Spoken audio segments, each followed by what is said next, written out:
dive deep, right? It's a fun story. Like we all have a killer story of how we got into this. That's match, true, right? Yeah. So let's go with that. Yeah. Okay. So how did you get into the attraction industry? The wrong place at the wrong time. Yeah. Yep. It's most of us. Exactly. No, I remember being very young. My mom and dad are divorced, and they honestly argue about everything, including when I started my home haunt, which I was either 7, 8, or 9 years old. We don't know.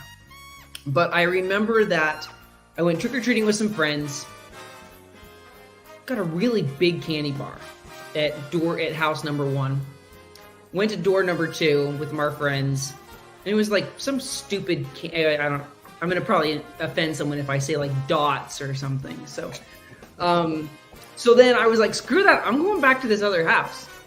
And so I went back to the other house, scored another great candy bar. And then I was waiting for my friends to come back. And so I hid in the bushes and like waited and waited and waited, in the right moment, nailed it. And I was hooked at that moment. I was like, and then I came home and my parents were like, let's see all your candy. And I'm like, are you freaking kidding me? Let me tell you about what I just did.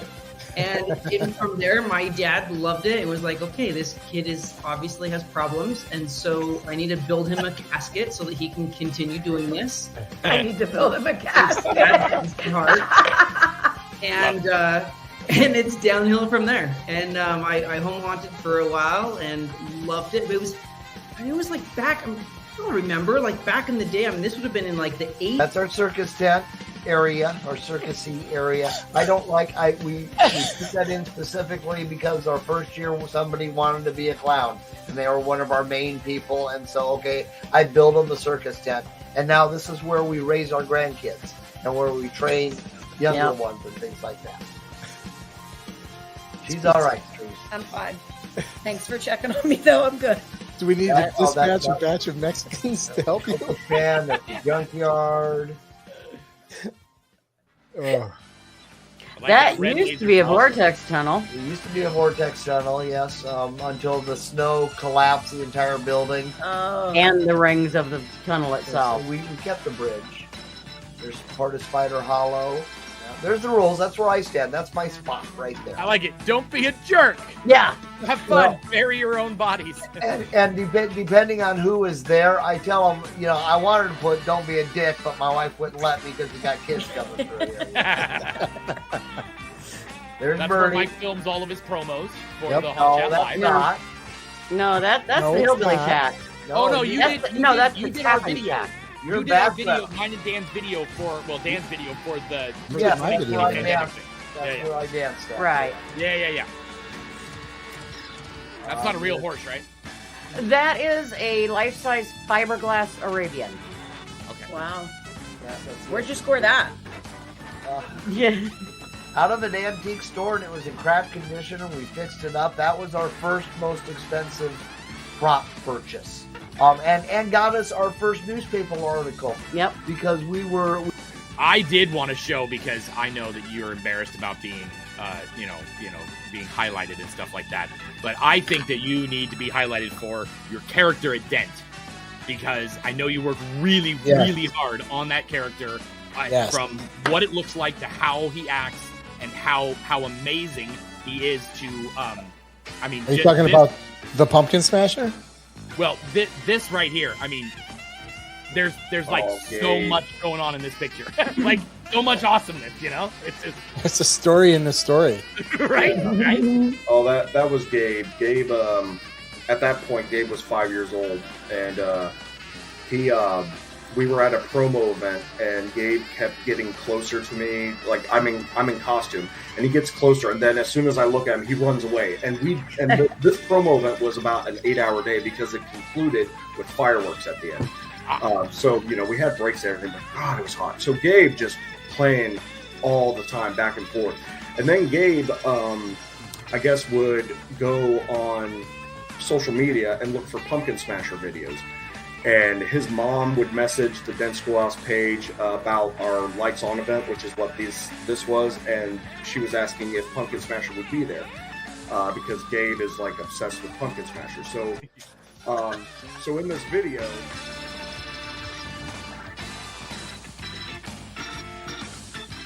Well, it's Tuesday night, and you know what that means. The Haunt Hour. With your host, Troy Crivello.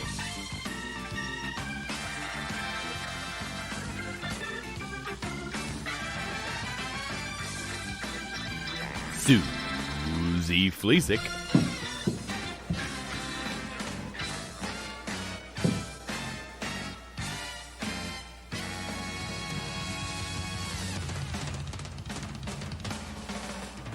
And Dan Doble. Tonight's guest be Craig Watt from Terror Isle Escape Rooms and Haunted House. So sit back, strap in, and welcome to the Haunt Hour. Welcome, welcome, welcome, my friends. If you didn't notice, how is everybody? The guests like pander hardcore to the guests. The guest tonight be Craig Watt. Arr. I was gonna go.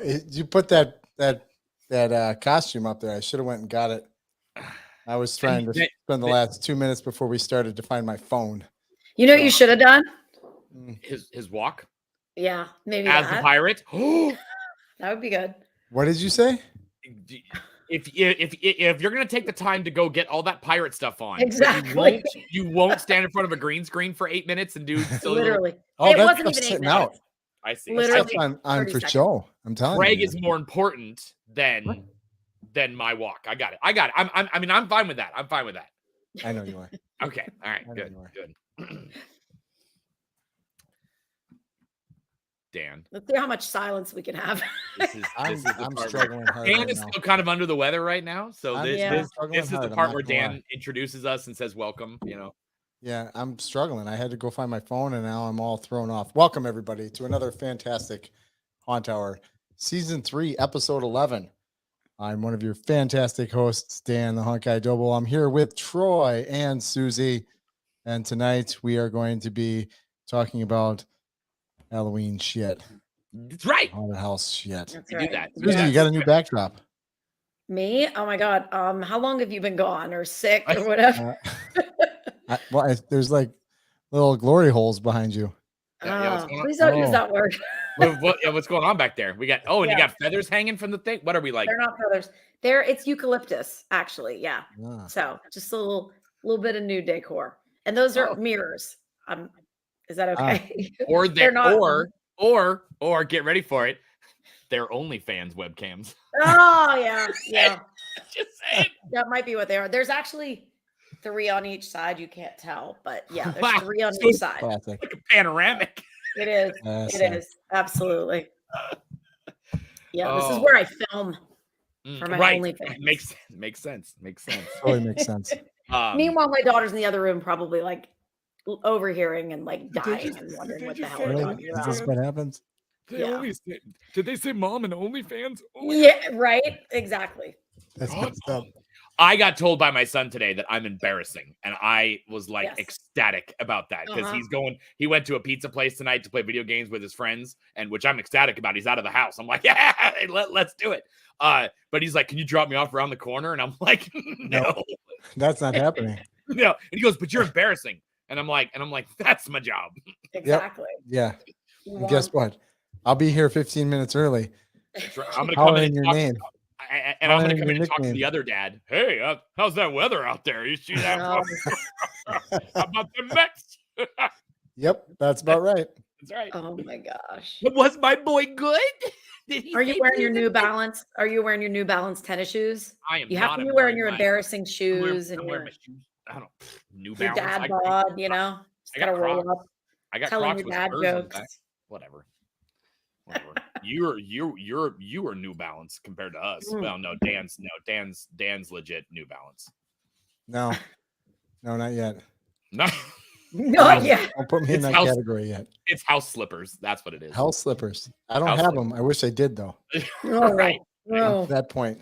Father's Day is So next month, so make sure you make a list. All right. I think we are gonna have an expanded segment here, so we're just gonna get this started. All right.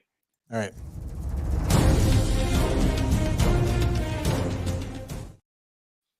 That's beautiful. Was that all like cut up and stuff? Was that like really quick? It was. I was getting excited because I thought, Anticlimactic. I don't Captain know. Jack was going to come flying in. Let's try it again. Haunting news. There we go. All right. That was weird. I got to get a new computer when I move. But we have big, huge, giant news. I almost was going to say my news instead and just be like undercut her, but I won't. We have a special guest here to help us with this big news. Welcome back, Rob. Hi. Hi. Hello, Rob. You know what, Rob? Why don't you just take it away? And Sure. I'll make it quick because I know you got a great show ahead of you. So I'm back from the Chamber of Haunters, and we had our event just recently where we completed, as of today, our first annual. We're gonna make it an annual event of the Chamber Bowl, and we got an exciting announcement to make. We had a lot of great participants, and it was a great time. And the last round, the 31st round, was a nail biter. But at the end of the day, Crawford School of Terror. That's right. Crawford School of Terror won. Yay!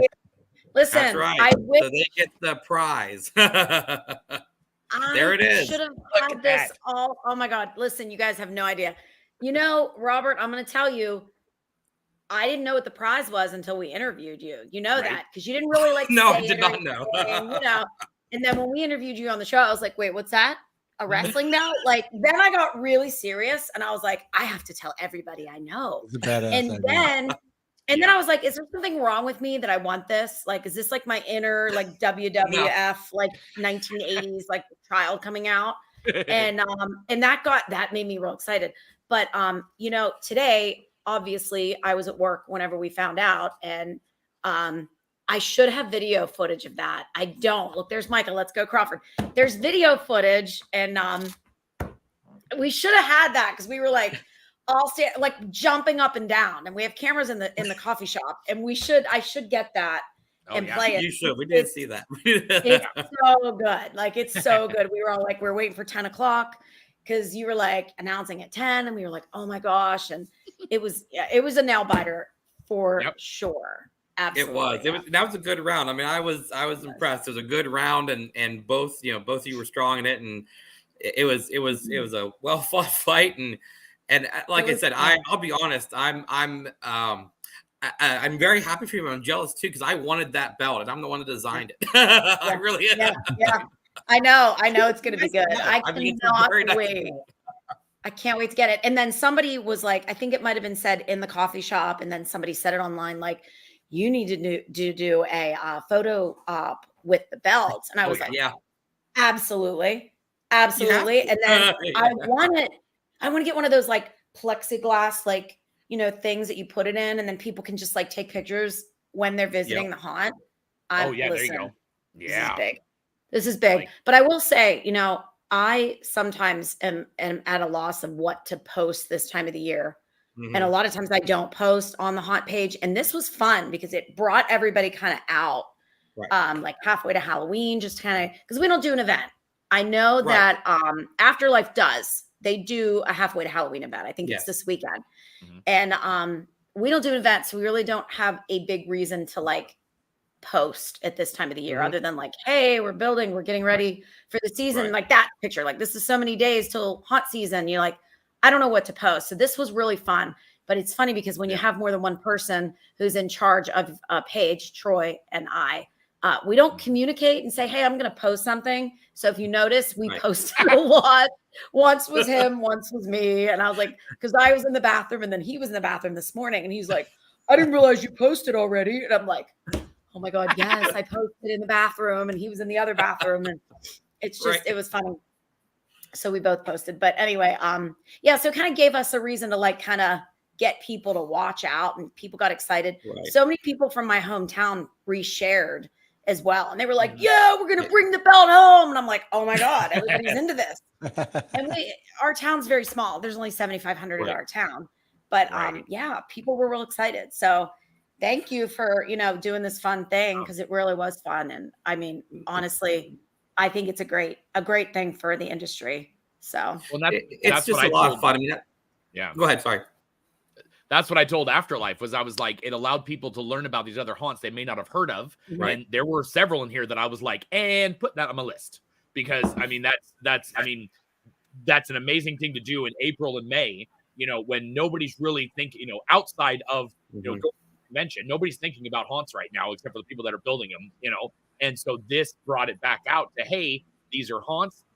There were some of them that were home haunts and a bunch that were pros. And it you got to see the logos, and that automatically, makes you think, oh, I'm going to go check that out. They got a cool logo, and you look at their stuff and, it drives a little bit of traffic in the middle of April. That's awesome. So like Susie said, thank you. Yeah. No, thank you for participating. And like I said, I mean, it was great to have all our members, being a part of this. And, like I said, the whole point of this is what Susie said, we're trying to do more events like this as a chamber. Like I mentioned, when we were interviewed, it's really hard being a national organization, trying to find ways to bring everybody together because you're doing everything virtually. So we are trying to find more ways like this to be able to get our members out and get them to engage in the off times. I mean, like I said, more members are starting to do, like you said, the halfway to Halloween and some off-season events, but there are many that still don't. And it's a matter of how do we engage our patrons? How do we engage our customers and engage each other, just as on attraction members? How do we engage each other? So this is one of those events that I really feel, was able to do that and, get everybody engaged in a time of year that most people aren't engaged. So hopefully, like I said, you all enjoyed it and, congratulations. I loved it. It was Thank awesome. you. Thank you. Thank you. I'm excited. I cannot wait. I am just thrilled. And I know it's going to be awesome because you designed it. Right. I think it's going to be fantastic. That's one thing I will say. I make sure whenever awards are given, I make sure I get the best of the best. I'm just like that. So trust me, this belt, it's actually, and the reason I got the belt is because it's actually a fantasy football belt, which was appropriate because, right. kind of thing we're going through. So I was like, this is awesome. And I'm the same way. I grew up with wrestling in the 80s and 90s. And I was very big in that WCW, WWF, well, not WWE, but I grew up with that. And man, I would, as a kid, I'd buy the belts. And as an adult, I'm like, man, when I made this belt, I was like, I liked it so much. I was like, man, I'm really, I really, I was torn. I was like, I want someone else to win, but I want to win because I love the belt. I made it. It's like, I know the kind of quality it has. I'm like, dang it, but it's a 6-pound belt. It is metal. It is. Yeah, it's leather. So I mean, you're getting a quality. You're getting a quality belt. It's not from Party City, so that's awesome. No, it is not. It is not Party City. I can promise you that much. My coffee customers too, like they were in on it. Like I said, it's a small town, so everybody kind of, and I'm like, I'm gonna wear it. I'm gonna wear it to work one day. Absolutely, you are. Like, I need to see a picture with you wearing that. I God, you will. I need to see. I need to see that. Yeah. Don't worry, it's gonna happen. That's right. Tell Troy. I need pictures. I need proof that you guys have this on. Oh, for sure. Don't worry. You're gonna get sick of it. Hey, I love it. I think it's awesome. All right. Well, thank you, Robert, and again, thank you for doing that, and Sue and the whole chamber for putting that on this year, and we'll look forward to next year when Dan's Haunted House is going to win. Absolutely, just for the hair. Right. Dan's Haunted House of Hair. Thanks, Sue. With matching panties? Yes. Panties and belt. That's for my OnlyFans. I have to save that for my OnlyFans. Oh my gosh. Oh, I see. Oh, Sean says maybe making a bigger like a larger blowout view of the bracket. So because some of those logos are getting getting extravagant. So they kind of they are. And actually that's something we're actually preparing for now for next year, is working on that so it's actually ready for next year. So that's our next step, is getting that next year one ready and even looking better than ever. So each year we're just trying to improve. So we'll definitely do that. Nice. All right. Well, thank you very much. And we'll talk to you again. Thank you. Bye. Bye. I know. All right. Let's see. We'll jump into some more news. This is one of the things that I'm looking forward to doing when I get down to Texas is, and I know they've done this for a couple years now, but it's the Monster Camp that Alan Hops puts on. Oh, I love this Monster Camp. in Dark Hour now. It's actually in the facility of Dark Hour. Makes So you sense. have access to even more stuff. I mean, he's always had an awesome shop wherever he's been, but now he has it's a whole new area they get to do it in. And you get food provided by Shannon. And that which unto itself is worth it. Yeah, for sure. If you haven't had Shannon's food, it's right. You're not going away hungry. Let's No. just say that. And it's a very fun, small group, and it's really hands-on. 3 full days. You do walk away with an apron, the toolkit, and a half mask that is finished. That means painted, sculpted, dried, everything ready to go. And you do get a lights on tour of Dark Hour and all the meals. And it is in Plano, Texas. And it's May 19th, 20th, and 21st, and it's $650. But that includes everything. So minus your hotel and airfare, you figure out how to get there yourself.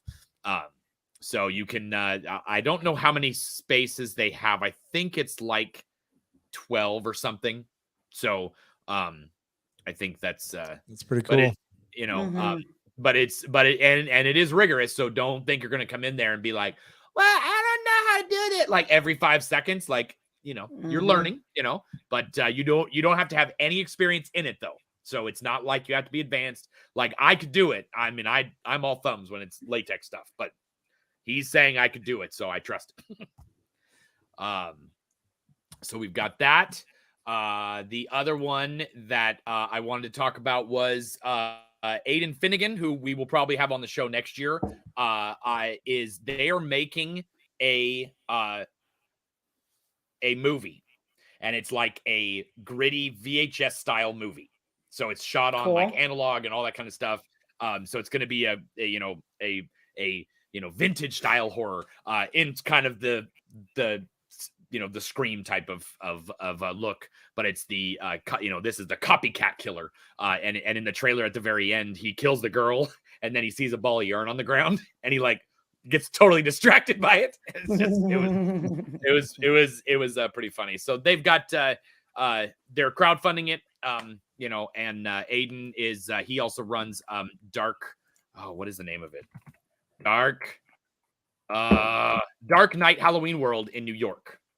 So they're a big haunted house over there. They do kind of weird stuff over there. They got like an arcade and stuff and all kinds of unique stuff. So if you want to get in on that, you can help them out making that, or otherwise wait for it to come out, and I think that'll be pretty cool. So cool. So they got an Indiegogo and all that. So we already talked about Susie winning her little belt. It's not little. It's 6. Did you hear him? It's 6 pounds. 6 pounds of awesomeness. Belt. It's 6 pounds. 6 pounds of belt. My personal big news is that and the people in Texas will be super excited or super upset, and they're looking at their options. That we did get approved for a home loan yesterday. So fantastic. Good for you. Emerald Farmer, who is the wife of Jake Farmer, who helps run Dark Hour, will be helping us find a home there. And she's getting a phone call tomorrow afternoon. So that's fantastic. We are in it, and that's why I'm wearing my Texas shirt. Yay! Super excited. Yeah. No more flying to Portland. No, and no more flying from Portland. That's going to be the cool thing for me, is that I don't have to. Dallas is so much more centrally located to all of you guys. It's to all the conventions, all the big haunts that I haven't been to yet.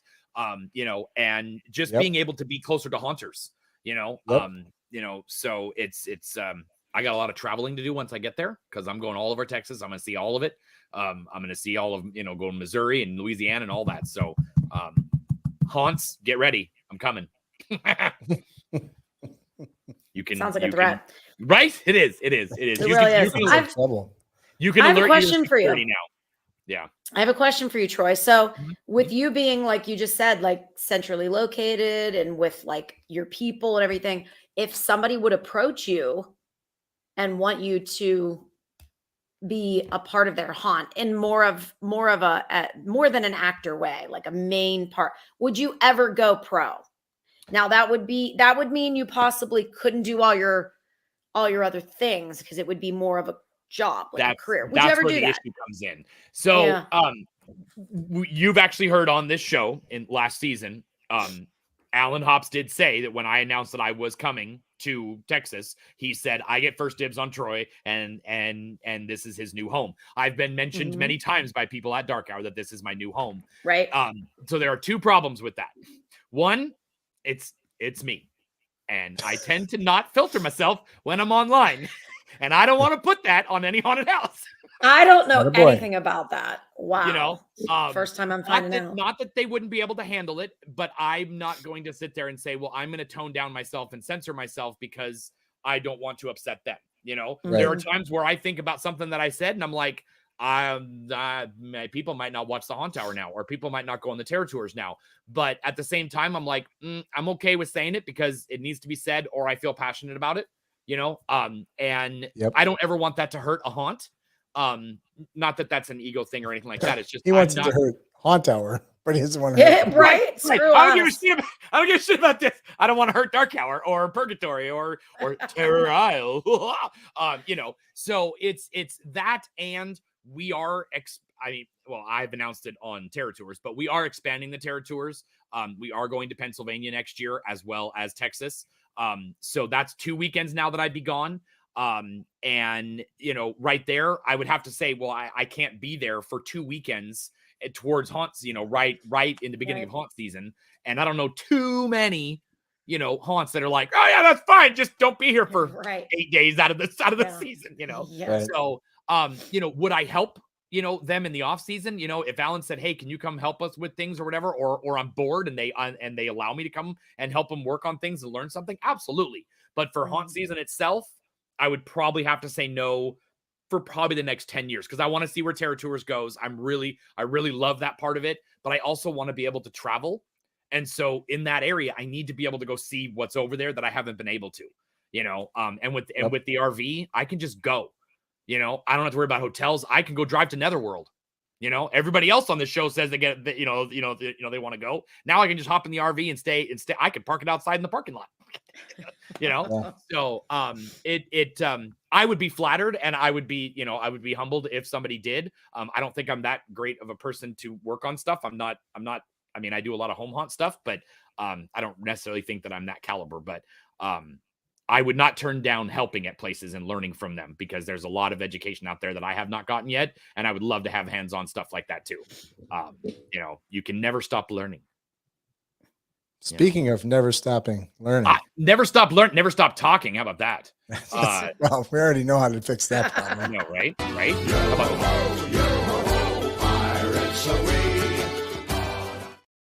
DIY of the week. It goes all out. Sounds fishy. You're muted. Who? Dan muted me.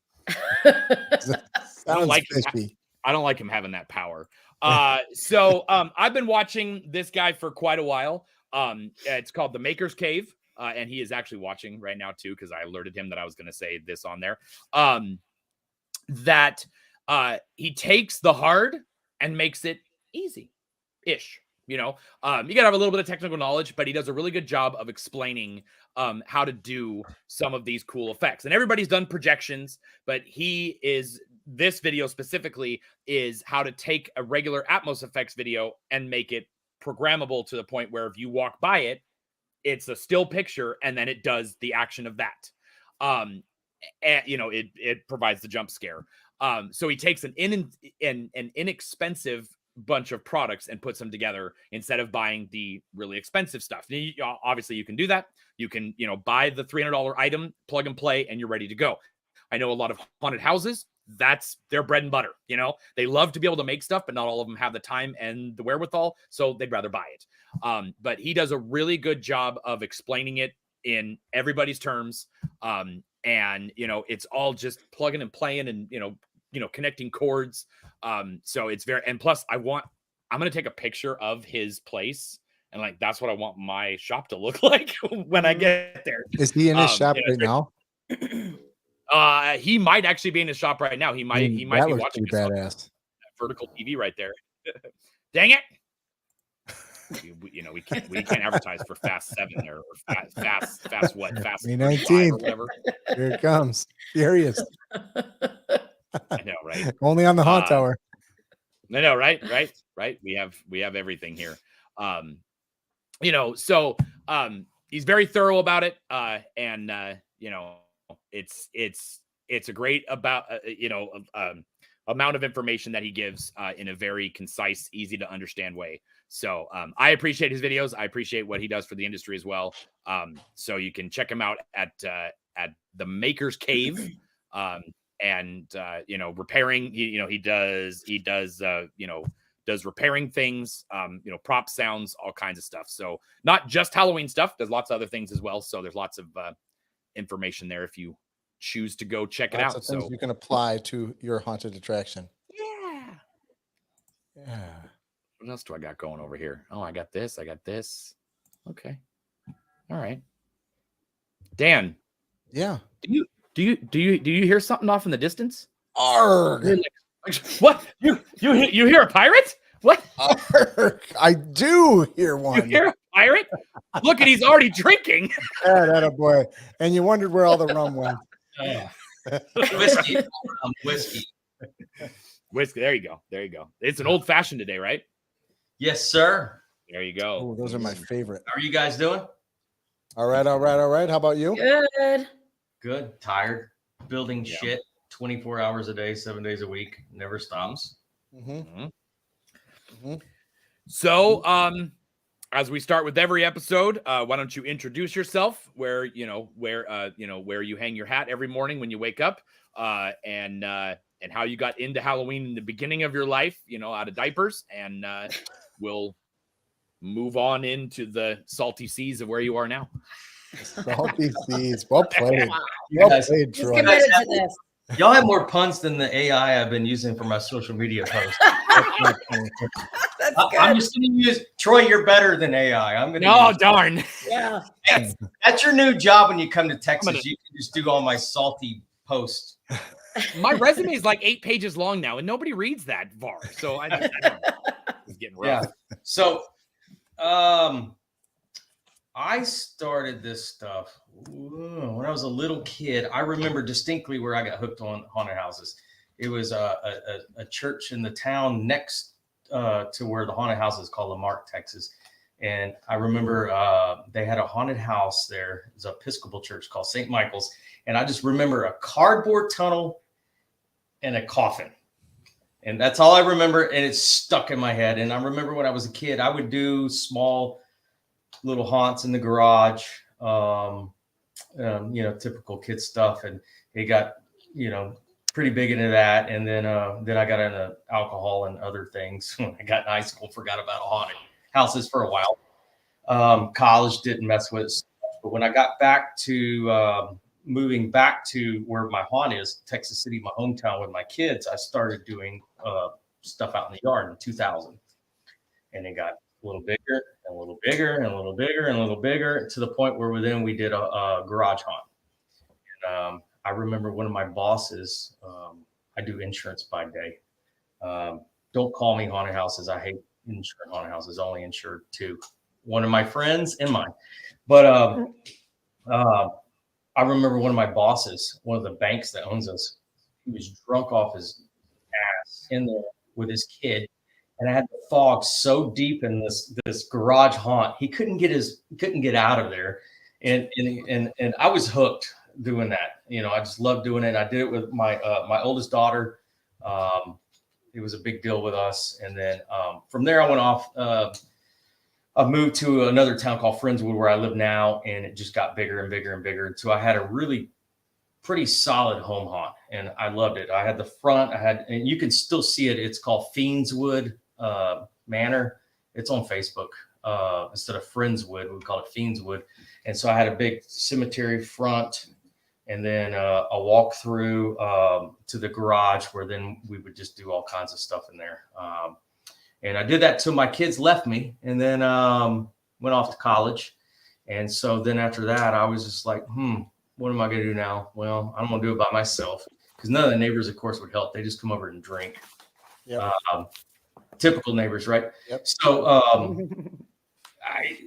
I decided one day I was like, screw it, I'm going to go put a pro haunt together. So that was right before COVID hit, like literally right. I went to HauntCon, was it 2019, New Orleans? I was in the middle of it was January 20. Yeah, late January. 20. Yeah, I remember that. I was at that HauntCon. I was going there. I've been to many HauntCons. I love going to them. I've never been to Trans World or anything like that, but I would go to the HauntCons with my oldest daughter. We'd like nerd out on this stuff. And I was just like, all right, I'm doing it. I don't know when I'm going to do it, but I'm going to do it. And then I ended up buying a building, and then COVID hit. And then lumber prices went through the roof and all hell broke loose. But the advantage, I mean, I may have paid more for materials, but I got to use all my friends that are artists because they had no work. All my musician friends, my art friends that paint murals, they didn't have anything to do because of COVID. So I brought them all to the building. Even my tattoo buddy, everybody that like he would do murals on the side. And I brought all them in. And yeah, this is the home haunt. This was the last year I think I did it. Yeah. That's me, of course, because it's a one-man haunt. Flaming torches, real fire, which I can't do in my building. I wish I could now because I have to deal with fire now.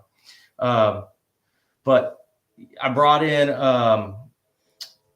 Kevin from Darkwood Designs. I don't know. Y'all probably know Kevin McMullen. He's been around forever. Kevin's done a lot of different haunts, work for haunts, build. He asked how many carnies to take on. More than you can count because I fired about half of them. Never hired carnies. But yeah, so I had a lot of these.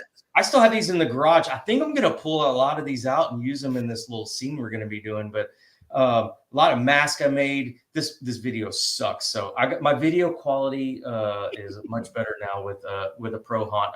I've learned how to actually film I would do all the tombstones, either my friends' names or my kid, dead relatives. It's pretty stuff. But what this one was is I always had a cemetery in the front. And I was like, I'm getting bored of the cemetery, but I don't want to flip it because I flipped it one time and it was a nightmare, like changing your theme. So what I did was I did Plan 9 from Outer Space, and I brought in the aliens into the cemetery, just like the Ed Wood movie, and then went in there and we had a containment unit. So you end up going through. I don't even know who I'm following. Oh yeah, that's my tattoo buddy right there. It doesn't have much real estate left. The head's even covered now. But yeah, so this was my walkthrough haunt. I had some of these props I actually repurposed and brought into Terror Isle. Yeah, why not? Yeah, some of these things like that mask we actually had an actor use it. It's such a cool mask. The aliens I got rid of because you can't really use in the pirate world. That's true. But I've learned so much about, with the escape rooms, and I'll go in that a little bit more. And the pro haunt, I would say that I've learned so much more about how to film stuff. That's a prop my daughter and I built. We welded everything together, put the pneumatics together on it. That thing was awesome. It killed until it fell apart, but that thing would scare the snot out of people. It was a great one. It's my welding skills suck, but that thing held together pretty well. This one actually still. This one's up in the front of the pirate room. This skeleton guy. We had a little morgue in there. Some of these bodies are hanging outside of our pirate ship. We have arrows stuck in them. They were, which you'll see some of that in a little bit. But yeah, that prop right there, actually the pneumatic on that's still being used. So I pulled some of these things in, but I got so much other stuff. This was like the bare minimum things. One day I might see my money back, maybe. Right. Yeah, but I know people say they don't do it for the money. I really don't. This is my thing, man. I love doing this. I actually work in my building, doing my day job while I'm doing construction. I've mastered it over COVID. So I can answer insurance questions why I'm like building things. Nice. Yeah, it's the perfect job. I have the sweet spot because as long as I'm at the top of the insurance sales, they don't care what I do. Right. I can't make coffee and build haunt shit. So good for you. Oh, no. I'm the same way. I'm the same way. It's like, hang on, I can't stand and talk at the same time. Yeah. No, I can't do that. There is that. Yeah, I can't. But you know I can't what? You know what, multitask. Susie? You know what you can do while you're making coffee? What? You can delegate other people to make stuff while you're making coffee. Oh my God, I do. I'm so good at that anymore. In the beginning, I wasn't, and now I'm like, yeah. Or micromanage, as Troy calls it. Right. Oh, I'm sure. Yeah, I do that very well. So this a little.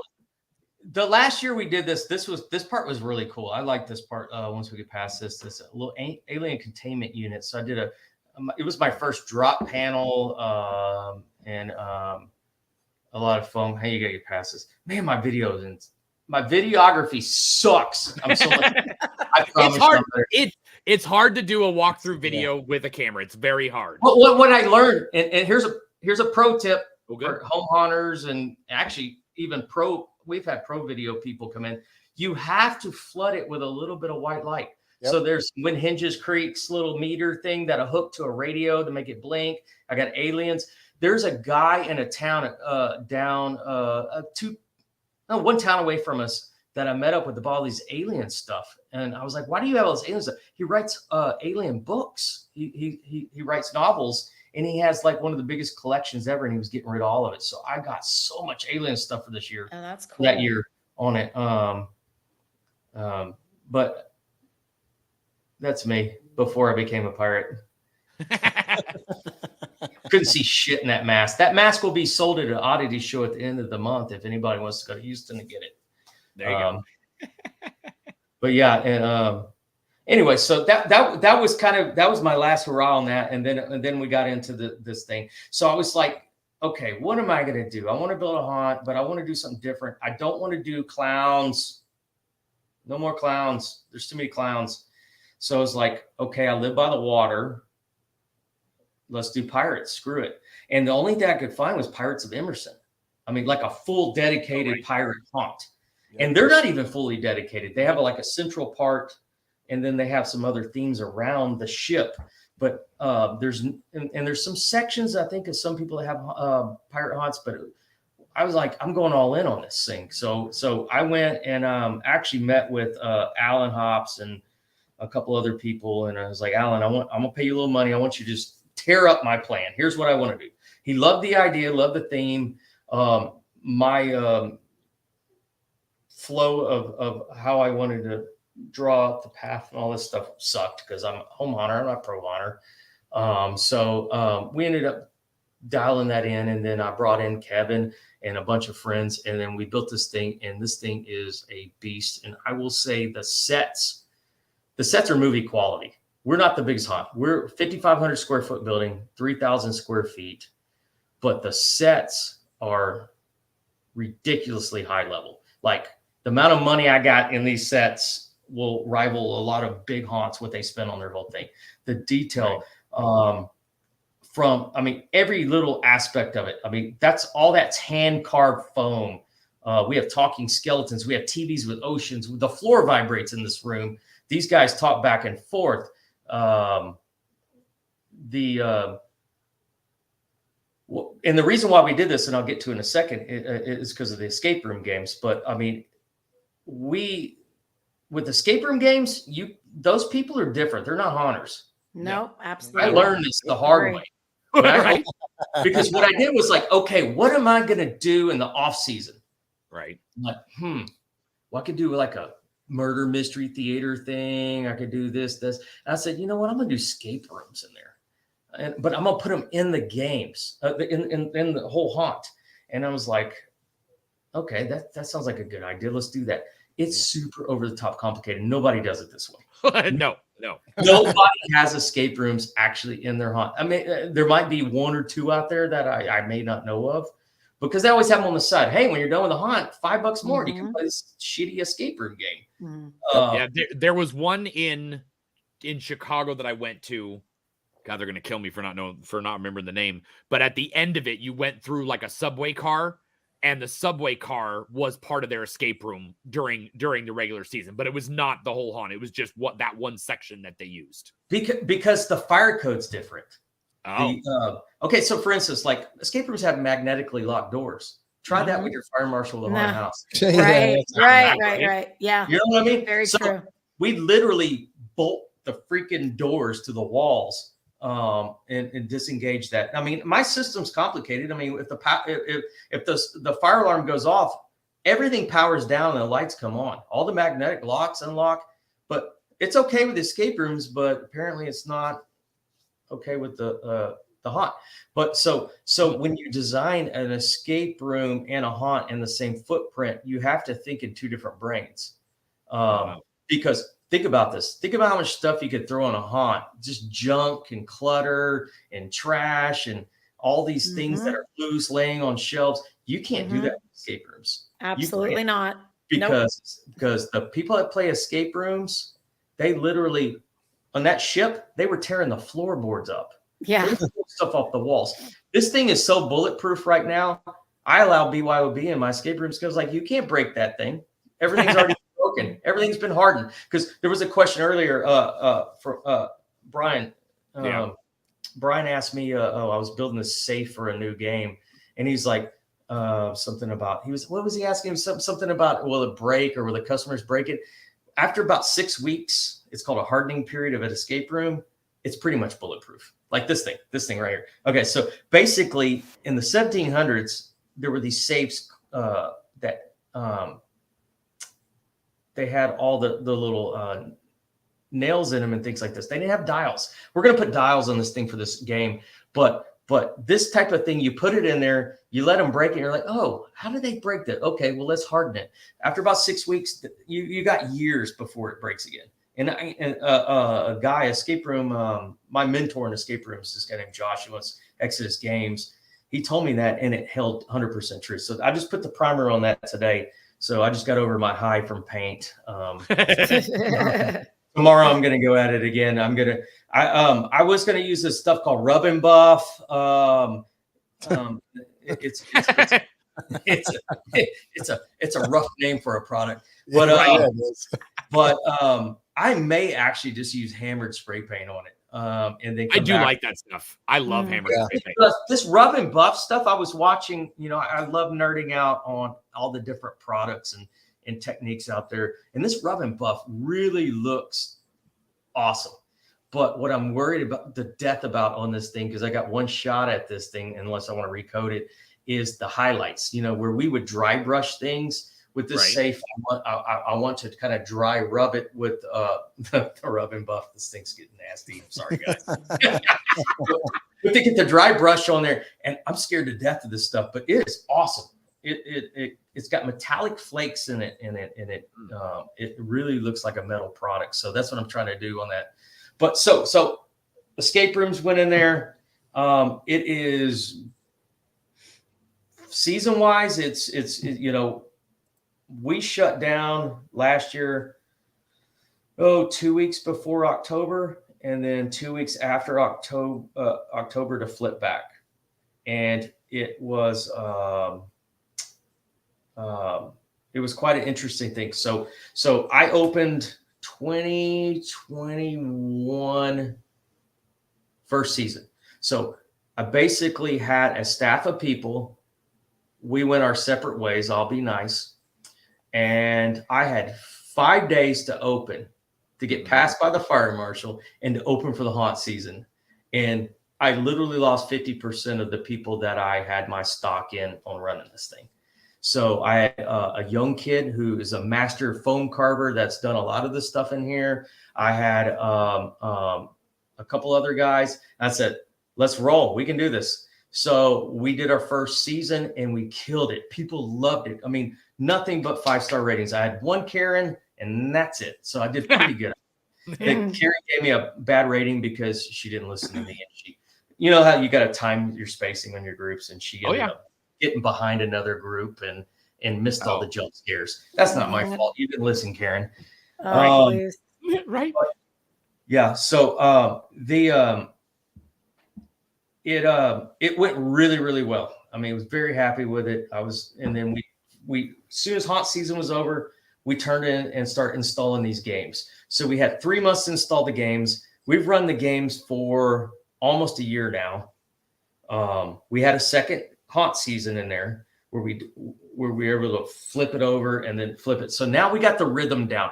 I think we can do the flip over in 2 weeks and then go back to escape rooms in 1 week now. I think we got the timing right. So you do lose 3 weeks of revenue. But it's just like home haunting. So it takes you forever to put up, but it's really quick to take down, right? It's the same. Yeah. It's the same thing for this. I was like, how long is it going to take? Now I got the rhythm down. So we're doing a shorter haunt season because we're new, we're smaller, and it's Houston, and Houston is not a haunt city. There's only, Troy and I were talking about this earlier, there's only really like 7, I will call them 7 haunts. There's some other things around, and they may be good, but like professional haunts. There's not a lot in the 4th largest city in the country. It's bizarre. Right.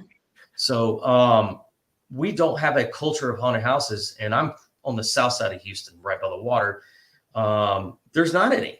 So people didn't grow up going to them. So I have to develop that culture over time. So and that's what the big haunts in Houston, and what I've learned from those guys is they've been doing it for 10 years or more. It's just slowly build it. Because I try to throw advertising money at it and it didn't work.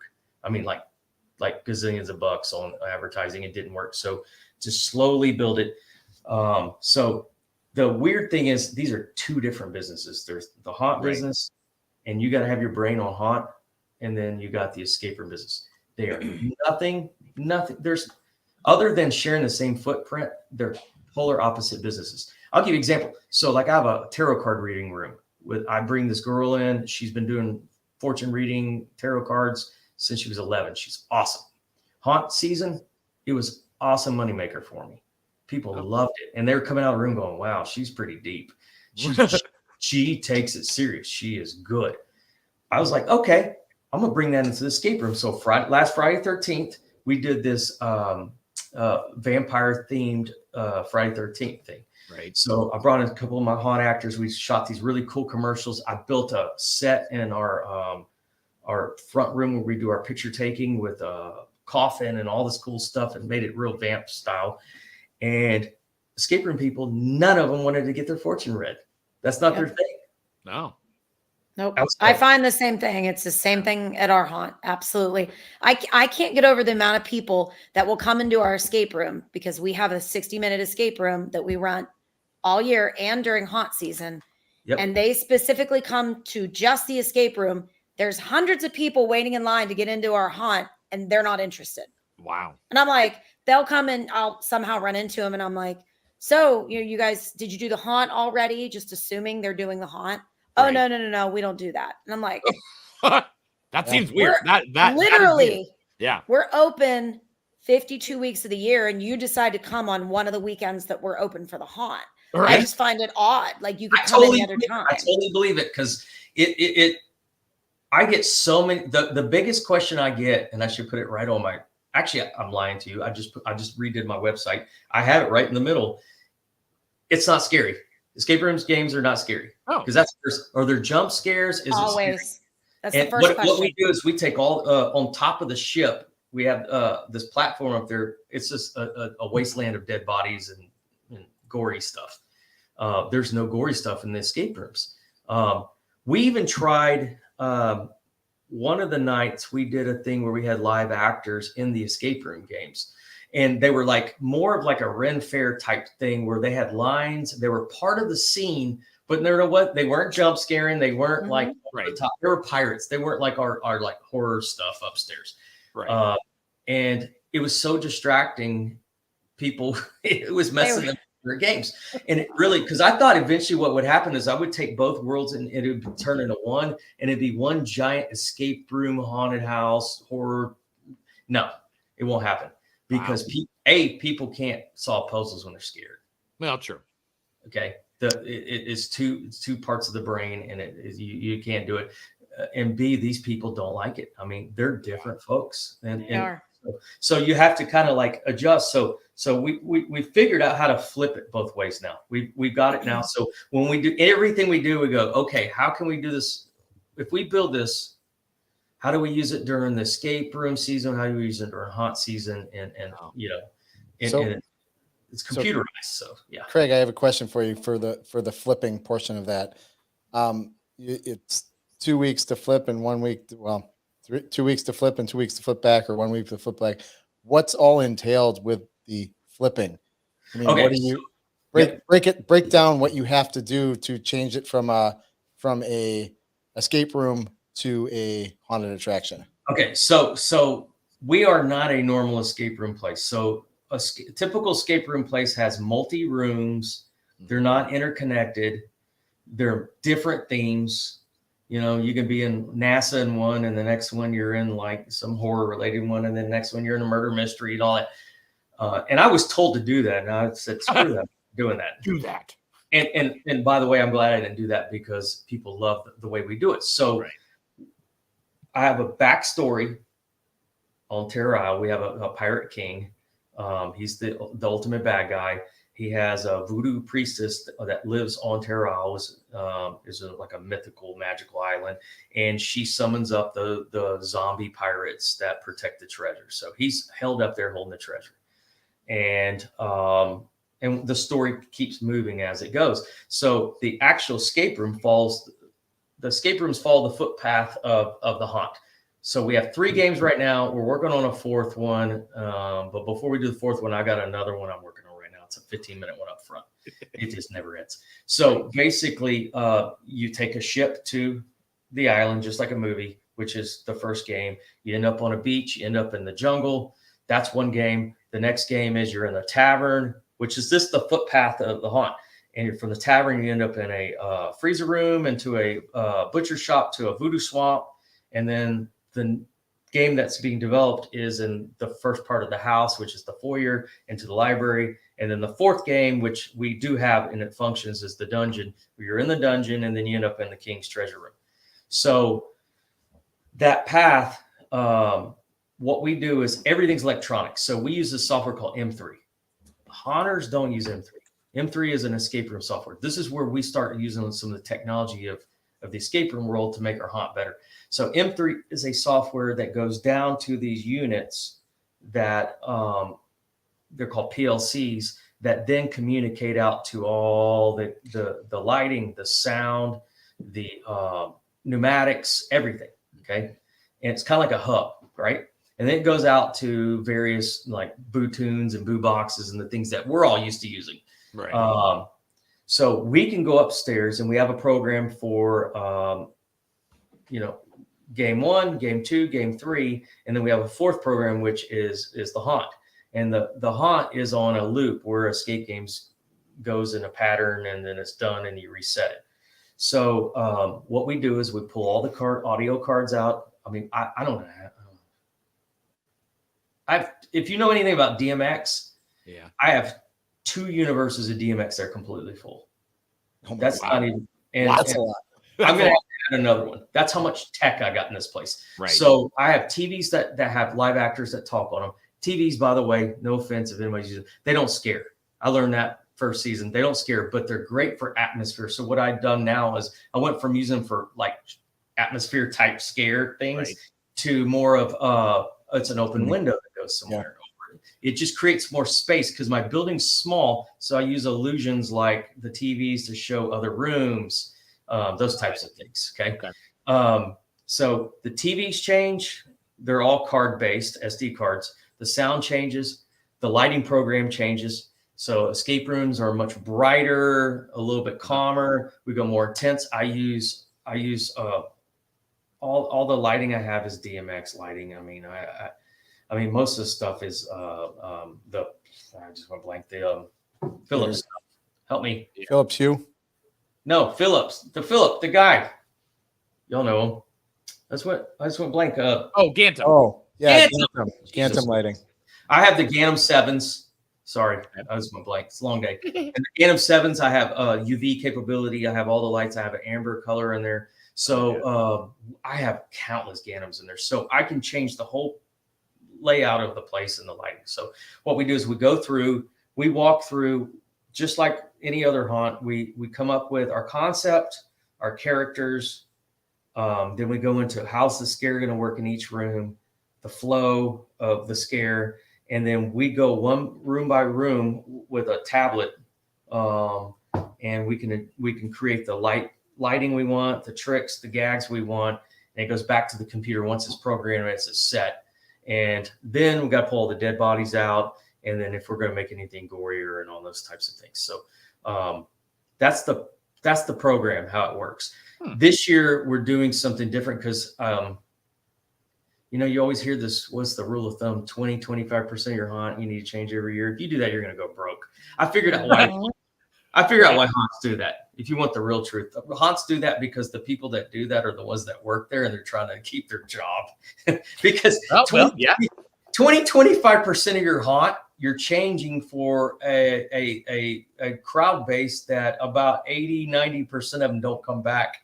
There's such a high turnover in your crowd. It's not like you get 100% of the same people back every year. Right. Go poll your people. The younger crowd, they grow up and they move on and all that. Right. So, but I do believe changing because it's boring. I mean, we're artists at heart, right? So, what we're doing this year is we're doing the premise with the Pirate King. He has 3 wives, and they're actresses in the haunt, and he has his couple of the older ladies that are a little scary. And then he has his young trophy wife. The young trophy wife, she has escaped the aisle. She's coming back this year to steal the treasure and seek revenge on him because he's a piece of shit. Okay, he's the Pirate King, right? Right. Yeah. So her name's Doxy, and she's awesome. I got this great actress. She was from Alabama. She just moved to Texas, and she's phenomenal. She's worked in haunt since she was a young teenager. And so basically she's bringing anybody that comes in the haunt, they're basically on a mission every year to try to steal the treasure. So as they come through with the story with they're going to come with Doxy, they're going to come in and they're going to load the ship up with coffins. And I love the fact that there's a movie just coming out right before this is so awesome. And I was like, yes, y'all seen the new vampire movie coming out? Where it's on the ship. Oh yes, yeah. Okay. I was like, when that came out, I was like, holy shit, that's what I'm doing this year. Yes. So basically, and I haven't really come out with publicly. I haven't come out on our pages or anything with this. So basically, the whole premise is Doxy's go on a ship. She's got all these coffins full of vampires. She's going to steal the treasure, and as she's leaving the island, she's going to let them loose on there and just tear up everything. Oh, nice. Problem is, the ship crashes. And the vampires get loose. Oh, no. And you have to make it all the way through. And there's just all hell's breaking loose because there's vampires versus pirates all the way through there. Some pirates are turned. There's vampires. It's just a big hot mess. So you're going through a whole battle scene through the whole thing. So that's what we're going to do this year because vampires are an awesome theme for, my opinion, for changing your theme without spending a gazillion dollars too. It's really a cool one. And I mean, because you could take a pirate. I've got a huge closet of pirate costumes. Throw some fangs, put a little red under her eyes, right. A little bloody, and boom, you got one that's turned.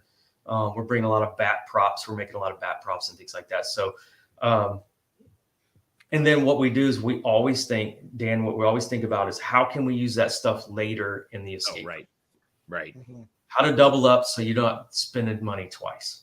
Right. So a lot of these props, we have we're going to have a talking person. We have 2 skeletons in the ship that always talk. We're going to have another one in there that's going to be part of this show. When it's done, that head is then moved to this new game where it's going to be one of the narrators. It's going to kind of be like the old guys in the Muppets. There's going to be back and forth up there, and then there'll be a third head, which is actually my employee that can give the clues to the game because you can ask for clues. Right. Pirate escape room. I have no clocks. Oh, really? No, we don't do. I mean, it takes you out of the immersiveness. So basically, it's auditory. We either have automated buttons that have characters talking, or the actual game masters talking pirate speak the whole time, which probably annoys the hell out of them. But you should hire Troy. He'd be perfect for that. Especially without a time clock. Because, if you don't put a time limit on me, I am good. It's awesome. and we just had our first review of the escape room games from the Room Escape Artists, which is like the biggest reviewers and critics of escape rooms. These guys right here, I was nervous as shit because these guys are the guys that literally are the biggest and baddest reviewers, and they gave us a hellacious Terror Isle blew us away. I was like, whew. Yeah, and what they love about it is the haunt aspect. So what the problem is with a lot of haunt escape rooms is they know how to build sets, but they don't know how to build storylines within the games and the gameplay to make sense. Okay. Because we're really, I'm a haunter. I'm not an escape room. I've done a few. I stay away from escape room games because I don't want to copy the other ones.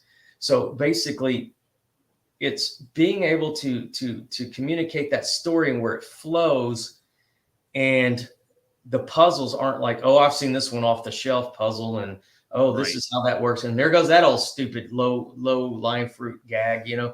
So these guys, they loved it. I mean, the worst thing they tore me up on was on my pictures on my website, and I'll take that all day long because there are critics. They got to find something wrong. If the worst thing they can find is my grainy pictures, okay, fine. I already fixed it today. But they love the games. They said that, you know, off the record, they said we're as good as 13th.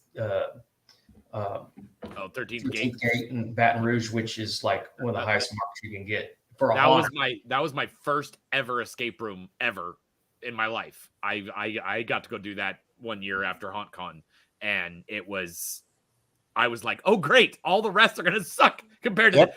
When I'm digging in the sand to grab stuff and to find a hatch underneath, a 2 feet of sand to try to open this hatch to get a key to go shoot cannons at this waterfall. And I mean, it's just rotating. Yeah.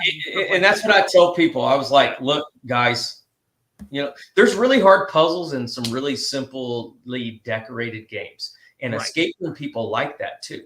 Okay. It doesn't have to be like we do it as haunters, where it's so over the top and beautiful sets, because they're about gameplay as much as they are about decorations. True. But the average person doesn't give a shit about all that. They're wanting they want an immersive environment. So the way we do it is we get them so immersed in this. When you walk in the front lobby, I have a parrot that talks to you. That basically we put in because we were getting some unruly people coming off the street, which I just busted one, and I'm going to court against them for stealing a tip jar the other day. Yeah. So we have parrot that talks to you. We get you so just like a Disney style, like immersiveness or universal immersiveness. We want you to have that. And we let people get all the way to the end. We let you win. We don't do this, 3 clues and you're done and hope you come back and play the game again. They don't come back and play the game. That's an old school. That's an old school way of doing it. And there are people that still do it that way, and it's dumb. It is dumb. I did one of those in a city that's well known for conventions for haunted houses, and I won't go any further than that. And it was a 3 strike. It was a 3 strikes you're out thing, and we hit our third strike because we were late because we were drinking. Right. And I looked at my right hand guy and I said, "And this is why we let everybody win." Yeah. It's also the reason why I won't go to them either. It's the reason why I'm not going to spend a buku amount of dollars to go to an escape room and then not feel any sort of success because I got kicked out. Absolutely. You're going to tell your friends if you escape, you're going to tell your friends that was so much fun. If you don't escape, you're less likely to tell your friends. I 100% agree, because I'm in the business of just like the haunt world. I'm given an experience where people go, that was awesome. I'm not in here trying to go, well, you didn't win, come back again, because $35 a person. Yeah. And they already saw half the magic. They're going to go play the other game. So what we do is our game masters are so awesome at this that if you're one of these guys that came in, they finished that first game 35 minutes. And I'm watching this and I'm like freaking out because, this is like having the big dogs of the haunt world going through your haunt. You're like, oh, right. And they got their butts kicked a little bit later in the games. So we have the ability to know if you're really good because we ask you up front. we kind of fill you out. And if you've never played escape game, we're going to give you as many clues as you want. If you're a pro, we're going to make it a little harder. They figured it out to the point where we can get you to the last seconds, and you're going to win. You're like, yes.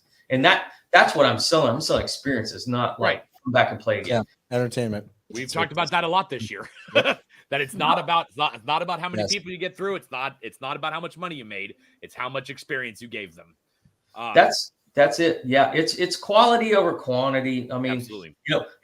I need to get where I'm making money. Right. I'm not yet. The escape games are freaking solid. I've been told by so many people across the country we're top 10 in the country, which I'm like blown away by hearing that, because that's pretty honorable thing. Because just in Houston, I haven't checked since COVID. There's about 19 of them. Oh, okay. I remember there was a guy right before haunt season. He said, I've played pretty much all the ones in Houston. I played like 50 something games. And I was like, oh boy. So he came through, and every one of these, I'm like all nerved up. Right. And he's like, you're the best. And, and there's a really, really good one I'm friends with it's an actor based one. It's not over the Universal Studio style like we are. But the experience is what I'm trying to sell. I'm not trying to sell anything else than that. And over time. So when you buy your ticket, are you buying for all 4 games, like to go through the whole thing, or do you have to buy? It's $35 per game. So you're not gonna. So if you only do $35, you're not gonna see the end. Yeah, you get one game, because the average price at a level where I'm at is $35. There's a couple in Houston I don't think are here more, but they're not even to our level of the detail. Right. 35's it. And I give coupons to everything. If someone calls and goes, do you have a military discount? I don't, but everybody gets $5 off in my world. If you you twist my arm, I'm going to $5 off. I built that in because everyone wants their $5 off, right? Right. So, so that's each game. We're working on, when we get the 4th game in, we're going to work on putting some Easter eggs in some spots that we can't put games, like that little temple part you saw. Right. And there's a little town part that goes around the corner before the mermaid picture. We're going to put Easter eggs in there where we're going to do this like baller package where you can do all 4 games in one day, and you get the full half-day experience, and you have these extras in there. And dude, I wouldn't do it, because 1 hour of escape rooms, I'm done. But these these escape room people, we had some people come from North Texas a couple of months ago. They played all 3 games. Wow. These guys played all 3 games. That's their thing. I mean, my brain is fried after one. Mm-hmm. Yep. But yeah, so that's kind of the layout. And at the front, we try to, since my building's so small, I'm trying to figure out how to stack other events in there. I can't make more haunts, so there's no more haunt in there. Right. So I have the tarot card reading room, which has been awesome.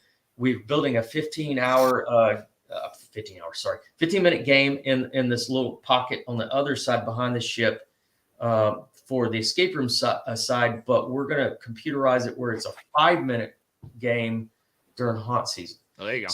So you can go through, and it's the Pirate King's living room, and that's where I'm building that safe and all this. So the goal of that game is you're trying to find where he hides his crown, because he doesn't hide in the treasure room. He hides it in a secret spot. So you're doing that. That game will be one of these fail and play again like a video game thing, because I got to rack up some cash. So it will be like, $5 a person. You got to have at least 2 people to play it. And there's like 3 puzzles you got to solve. If you don't solve it, you can go pay again and try to go back in and beat it. Nice. So adding some layers. Nice. So Susie, I think we forgot this last week, and I think we got to bring this in because we forgot about the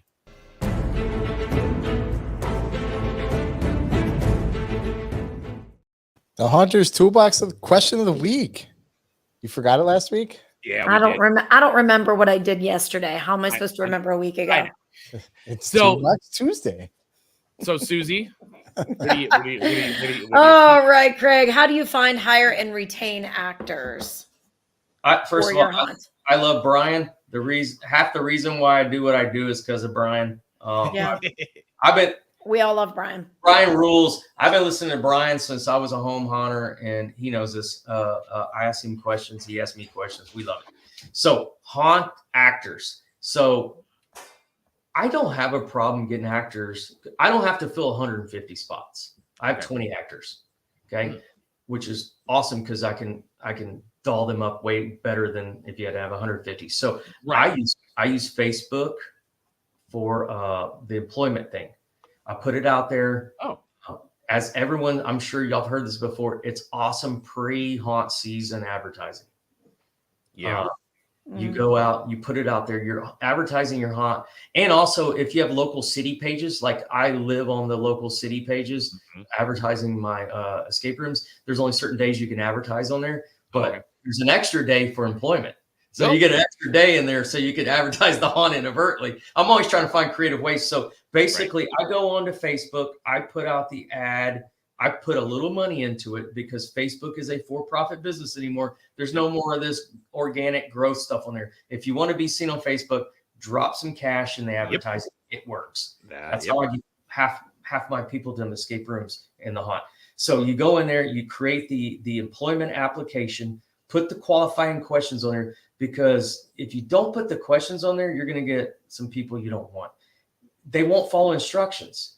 Go put some things on there for them to follow instructions. It's awesome because then you can go, okay, this kid actually went through the trouble of following the 3 basic steps. People won't follow the steps. So, and also you can throw out the big-headed people. All right. Terror Isle does not have this thing of, oh, I've been this character for 5 years. We don't do that. What we do every year is everyone tries out every year. And yeah, we have people that we know are going to come back. Right. And bring back. But the reason why we do that is because we don't want these big ego people out there, that create havoc. And they also create a bad scene for your haunt people. Okay. Our haunters, we have no drama, and it's because of this. So you go in there, you can fish out all the folks that are are gonna, you can see them. When they fill out the application, I'm the greatest haunter ever. I've traveled. Like throw it out. Throw it out. I personally, I've had a bad taste in my mouth with expert haunters. I call them carnies. I don't want carnies. I want fresh. I would rather have fresh local junior college actors and people that just love Halloween over someone that's been doing it for 10 years that I can't tell them what to do because they're right. Yep. Okay. And then it's like, when I worked at this haunt, this is how we did it. Well, that's not how we do it. So I got my fill of that building this haunt, and I don't want it ever again. Basically, if you tell me you've worked somewhere else, I don't want you. Other than this one girl I have, she's awesome. I can appreciate that for sure. I really love using the Facebook application thing. It works good. And I get so many. My first year, I'm not kidding you, I kept everybody except maybe 2 people, which is unheard of. The second year, it was more in line with everybody else's stuff, but it works really well. I highly recommend it. So how do you retain? Or don't you care? Half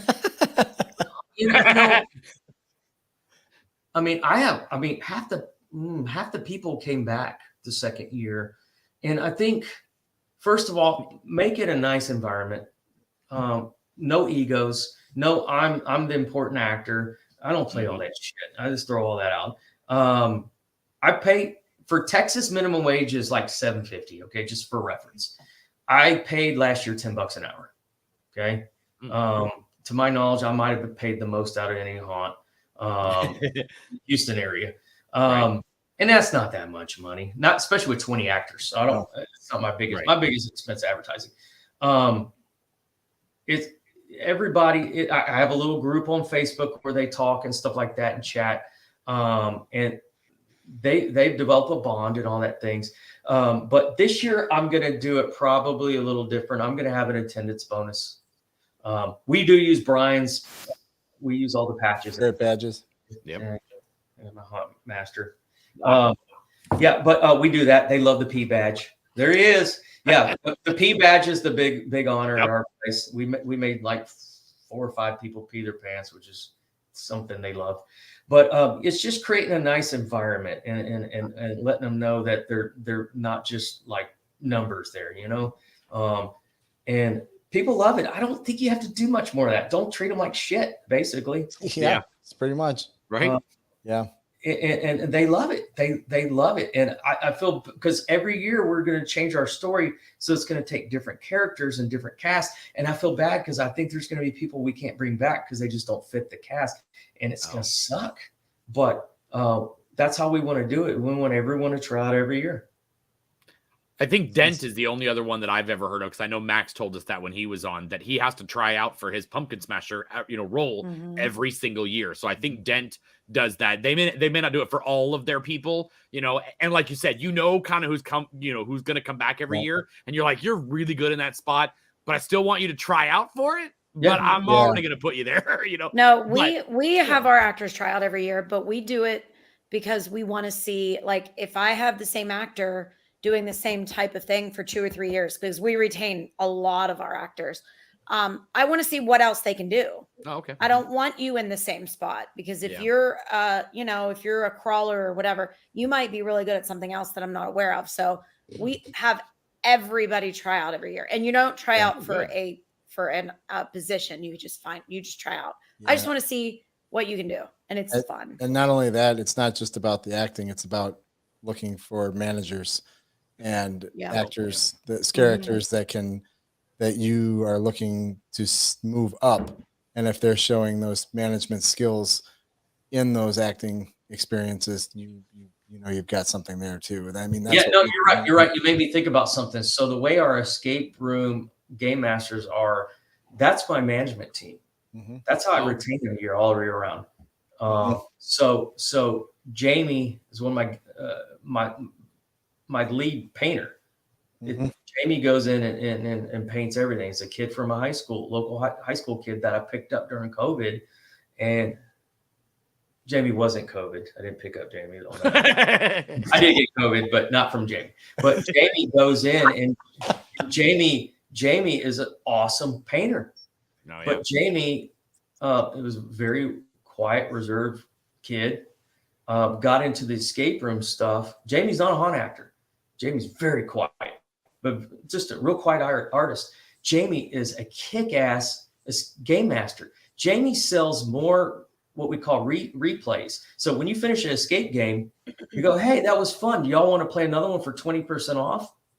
Jamie closes more of that business. I'm talking, it's 40% of our revenue comes from that. Wow. Jamie kills it. So, but then during the haunt season, what Jamie is Jamie's my ticket taker, runs the merch booth. Okay. And then we had another actor, it's a little slow right now. Summer's about to kick in and I'm about to go in. We had another actor who's been with us. It was a game master. He was one of my manager actors. And then my right-hand person is the person that runs the haunt with me. So that's how we retain those people. And that you do find your leaders in there, because we do have to have those, even with 20 people, you got to have those relief people. You got to have the eyes and ears and those types of things.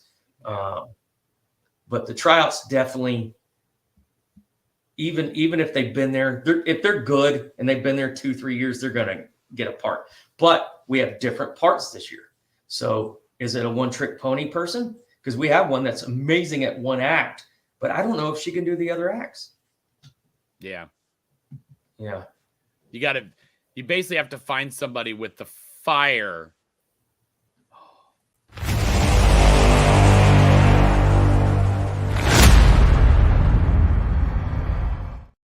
Well done, Troy. Well Very done. Good. I'm impressed. Segway master. Yes. Good job, Troy. You were waiting for that one word. It was. I was like, you talking about actors, talking about passion. I'm like, fire.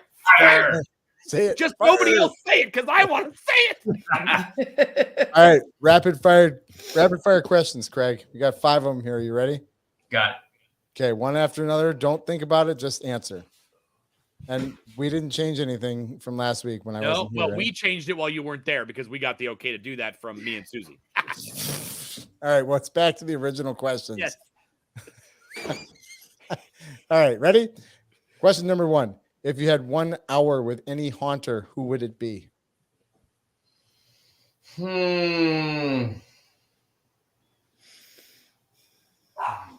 No, man, there's so many of Uh-oh. them. You know, I've never met the Pirates of Embersing people. My right hand person has at the bar at Trans World, and I'm like, I want to meet these guys, and I don't even know who it is. So the folks that run Pirate Embersing, because I really want to. All right, that's a good one. Good. All right, number 2, you're the first on the haunted house trade show floor. What booth do you go to first, and what do you purchase? Ooh, being that I have a shark from Gore Galore, I have the OG shark. It'd probably go see what he's got going on. All right. And what are you getting when you get there? A shark? You already have a shark. I already have a shark. I really like some of the puppets on the chain. I have a spot. I really need that in there, but I'm spending so much on escape rooms. it's in the back burner. But yeah, he will be getting a call. All right. Number 3, Troy or Dan? Well, since Troy's about to be a Texan, I have to go with Texas because we are our own country, and Troy's about to apply for application for membership. Wow. I hope the test is. Wow. is But there's a connection. My daughter went to college in Portland, Oregon, so. And she made it back. She made it back, and she's not indoctrinated. And she's not.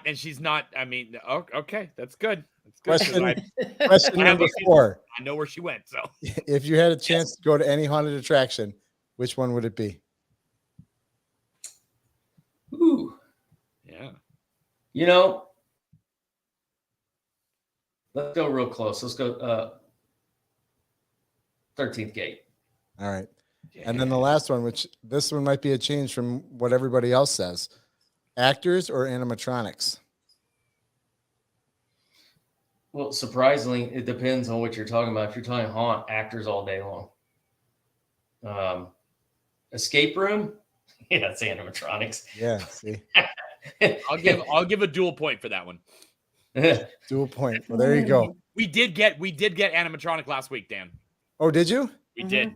Yeah. Wow. We did. Brian likes the animatronics. He did say animatronics. We have them. We have them. But Yeah. it doesn't. Everybody does. But yeah. Doing it's not a scare. Never will. Nope. No, Nope, it's never will not. It's only ever a distraction. Yep. You use it as a distraction for what else is going to hit you. If you try and make it a scare, it's not going to work out for you. Okay, I will say back to the Gorgalore thing. That's things an coming out of the room. actor-matronic. That's not an It animatronic. is an actor-matronic, and I always say it's hell to try to get somebody to run ours. It's so hard to get somebody to want to run that thing. All night Honest long. to God, Yeah. I don't Trust me. understand it. I I don't owned get a haunted it. house for many years, and I was We the one hype that it had up. to do that thing. Yeah. We hype it up. We're like, you're going to be the last scare. We have in And the it's past great. years. You nail We've it. had the scare cam on it. Yeah. It's just people, they love it. They They love do. the idea of it. They'll do it Mhm. one night, and then that night they're like, I don't think I can do it for the whole. It's hell. Hate it. I love the prop. I hate the thing. Yeah. Sean Yeah. wants to know how much of your haunt has changed every year, Susie. Mine, too much.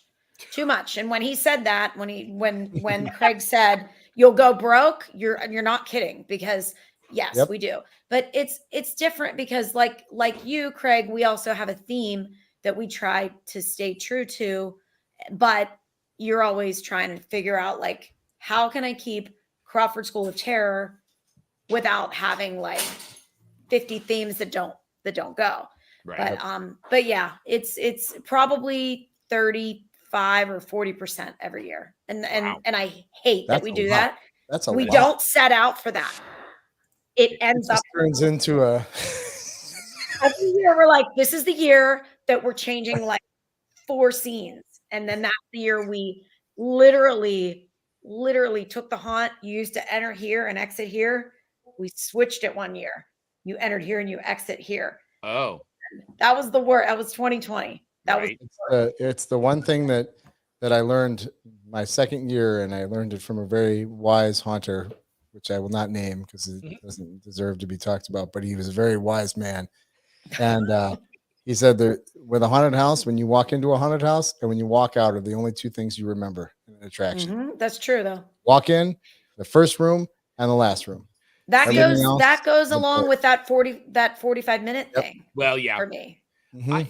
See, but like, the ones that I've been walking through the last couple of years, I would say I think that's changing. Because like I remember several rooms of Dark Hour in the middle. I remember several rooms and several bits of Evil Intentions in Chicago, it's different for us. Yeah. Yeah. It is. I think. Well, yes. Okay. If you're talking about normals, yes, absolutely. Yes. Beginning and end, absolutely. Muggles only remember the beginning and the end. We're starting to remember, but like even as a haunter, when I was a younger haunter, that was the case for me too. But now that I'm going through it, I remember it because I am looking at it more. It's affecting me differently than it is the normals. Right. Yeah, but I only care about the people that are paying me, and usually the haunters aren't. Well, that's on you. You said yes to a free ticket. That's on you. By the way, Susie, when I come, do I have to pay? I mean, because I'm just gonna drop like $20 in the middle of your thing and just be like, no, you got to play Poopy Dollar. For that. I gotta play Poopy Dollar. You know what Poopy Dollar is, Susie? This is free. I don't want to know. Everybody out there. Okay. You wipe your ass with a dollar bill, and then you leave it on the floor and wait for somebody to pick it up. And when that person picks it up, you and your whole team yell, "Poopy Dollar." Ooh, Susie, you need to do that for your over 18 night. Oh my Even God. if it wasn't poopy, that would be great. A poopy. Many nights at bars. Wow. I'm gonna get my ass kicked for playing Poopy Dollar. That's terrible. I know it's awful, but I'm an awful person. I wonder how many Poopy Dollars I actually have touched. Well, you touch dollars have 5s, 10s, and 20s. All they have is cocaine. Next time you see a dollar bill on the ground, you are going to think twice. You probably are. I wonder if Dan's shit has around. ever been on this dollar. I don't even have a dollar next to me. I pull it out and smell it. Gross. Gross. Man. Speaking of gross, I do want to give a shameless plug that on the Texas Terror Tours on October 6th through the 8th, Terror Isle will be on it. Cool. On Saturday afternoon. That is awesome. It is going to be an experience. It's not going to be your little walking through the backstage and Craig going, look at that, look at that, look at that, look at that. Don't copy that and out the door you go. We're going to do an experience, and I'm not going to tell you what we're going to be doing. Not because even maybe up to a couple days before, he's going to change it. He's going to add something. So we are not going to tell anybody what you're going to do there because I want it to be just the most unique thing that we've ever done. So we have not done this on our your tour. toy leaving a cliffhanger right there. I know, right? The most it's gonna be something cool. I've been on many tours. I love haunt tours. I love them. And we're literally, when Troy was setting this up, I was like, dude, that's when our flip over period is. I know, right? but I refuse to pass up this opportunity. So I'm going to create something really cool in there that's going to be a crossover between. It's kind of going to be that transition of the haunt from escape room to haunt. That's what this is going to be. So y'all are going to help me bring it into the haunt world. So is there going to be bourbon involved, Craig? Yes, there will be. Yeah, I'm first in line. There will be free alcohol flowing in there because I'm bringing it. Yes. And after that part of the tour, what we're doing is we're going to leave at like 1:00 from Houston. We're going to go down to Terror Isle, spend several hours down there, and then we're going to have dinner just down the street at this place called the Pallet Bar. Pallet Bar. Come on. How could you not go to the Pallet Bar? Yeah, that is like 100%. And these guys, they're really, really cool guys. And when I talk to them, they're Halloween fanatics. They own this bar. And they literally shut their whole bar down to come go through our haunt one night. I mean, they're cool people. They're going to probably be decked out too. Good. And it's the Pallet Bar, man. Right. Come on, it's perfect for this. And I saw their food choices. They literally I don't think I've ever seen that many food choices at a bar. They have everything. The pizza's pretty damn good. Okay. So you are paying for that yourself. I'm not paying for that. It's not part of the ticket price. So bring your money. But it's this is awesome. So you're having the tour help do your changeover. Yeah. By the way, we're gonna get it done so quick. Bring your hand through guns. Only if Darkwood comes in and helps. That's that would be a nice thing. Yeah, y'all could just do some labor for me, and I'll pay you in liquor. Hey, it's an experience unlike any other. Now That's I what have you to, now I said. have to strike Weird. that from the video so that they don't know they're going to do that because now nobody's buying.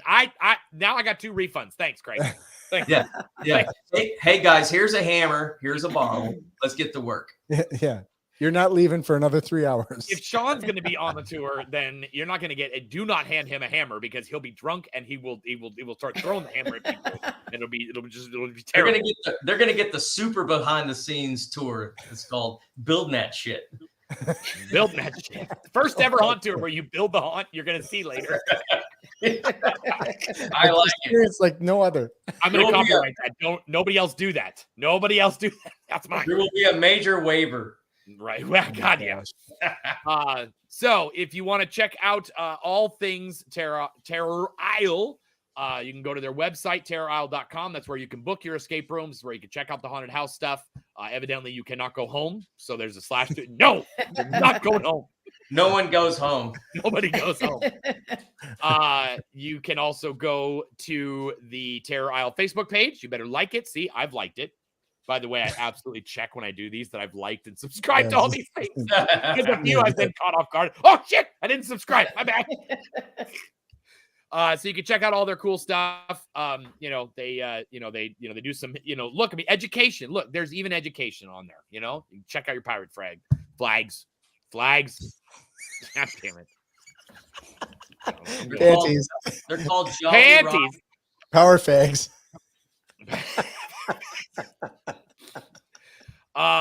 So yes, you can also check out their Instagram. They also have a cool car show in the middle of the summer that goes. Yeah, that was last week. It was really cool. I got so lucky. I got this badass car right in front of the haunt. Right? That's perfect advertising. So you can check that out. Terror Isle. It's because it's got the creepy little lock there. They also have when it loads, because I have a 1984 computer. You have Terror Isle on YouTube, so you can watch all their cool scare cams, and their website and everything else. So I know I do have a video. Oh no, Susie, I need you to do something. I need you to do something before we go. Oh, hang on. Okay. Right now? Get Can we ready. do it now? Come on. Siri, how many days until October 3rd? Shit. Oh shit! He interrupted you. She's talking. Listen, bitch. Hang on. Bitch told you. How many days until October 31st, 2023? It's 175 days until then. Yeah. Yep. 175 days away. So you better get There there. it is. Better get there. Sean, yes, my wife is at a concert. She's at Shinedown in 3 Days Grace right now. And no, I'm fine that she's gone. Quiet house. With her stressing about this move, it's good. Go, get out of here. Speaking of moving, what's going on next week? Do we have anything next week? Next week we have God, got him off guard. Didn't just expect had one it. coming. I closed that browser window. We have Sean. Is that who is on next week? What? I love it. Who? I love it. Sean Panties. I think it's Sean. I think it's Sean Padalasky, who's the Haunt Finder General, and that is. I'm loading up my Google Mail right now. Look at who this is. Didn't expect me to we have an exit video. Oh, man. All right. I went over this like 5 times in my head before we did that, and it's still not coming up. That's fine. We'll find out. It'll be a surprise. I am almost positive it is Sean Padalasky, and I'm sure I'm butchering his name. Haunt Finder General. He goes around to all the haunts all over pretty much all of the haunts, Mississippi over, and does really in-depth reviews. So we'll talk to him about reviewing stuff and how he does his traveling and all that kind of stuff. And no, we didn't stop selling the panties. They're still there. Never started. They're still no. Did we we did. ever start? They're available. Oh, okay. They're available. I'm gonna have to get mine. You just have to send me limited supply. Get them while you can. Right. Speaking of limited supply, I think it's about that time where we call this one. Definitely that time. It is. So I do have an exit video, so we can say I can do okay, that. I will push to the exit video after I tell Craig he's doing a fantastic job, and we really appreciate him here. Yeah. Thanks for having me on, guys. Thank you, Craig, Very for good. everything you Thanks for being do. here. We can't wait to see you in October. Have Yeah. a good night, everyone, and we'll see everybody next Tuesday. That's right. Take it away, Troy. I know it's done at 9, but they're announcing the winner right now. And the winner is I love it. Awesome.